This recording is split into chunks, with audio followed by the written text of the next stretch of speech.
Evet ve 2024 bitiyor. Bugün son gün. Geçen sene gönderdiğimiz mesajın cevabı geldi. Görmüş olduğunuz gibi. Evet henüz daha çocuğa erken ama neymiş doğru manifest işe yarıyormuş. Kaderinizin de bir şeyin üstünde olmasın. Görülmemiş şey değil. Evet, 2024'te eşi buldum. İnşallah önümüzdeki seneye de bu arada mirası da kocaman oldu. Her pazartesi. Şimdi 2025'te kim ne diliyorsa herkese Allah hayırlısını versin inşallah. Arkamdaki tüm cemaate de seviliyor. Sevenler kendini üzülüyor. Aşkı inancım azalıyor. Eskide hevesim kaçıyor. Kimler yuvalandı. Hayal güçleri. O da şöyle evli mutlu çocuklu. Yansımda kalmış inşallah bu sene. Hadi bakalım. 2024'e mesajımı gönderdim. İnşallah cevap gelir. Hadi bakalım.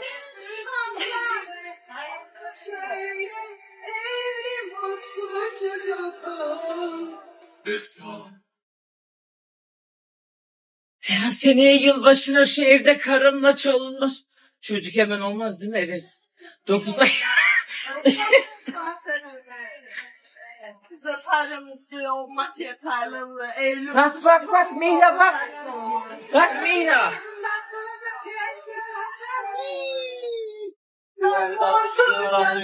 El salla. Öpücük gönder onlara mı öpücük? Onlara da gönder. Onda şöyle evli mutlu çocuklu.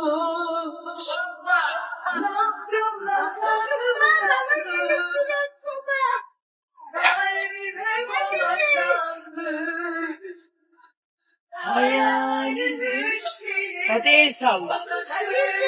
Bak neredeler. Yine dedikodumu mu yaparsın? Akrabalarımla mükemmelim, kusursuz. Kız çok güzel mango işte. Ay saktırım valla. Ne anlarsınız mangodan? Nasıl? Ya çekme. Ama iyi ya. Beğenmiyor diyor hala iyi ya. Ona yaradan Tuba ablası. olsun hepinize der. Kadir abi dedim Kadir abi mango soyar mısın? Diyor ki soyarım canım köyden geldi. Kızım bu bizim için patates gibi bir şey. Babaannemin ambarı doluydu. Ambar. Her sene halam bir reçel yapıyordu. Peki. Öyle mi?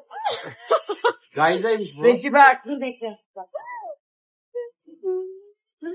Tasımız var, tenceremiz var.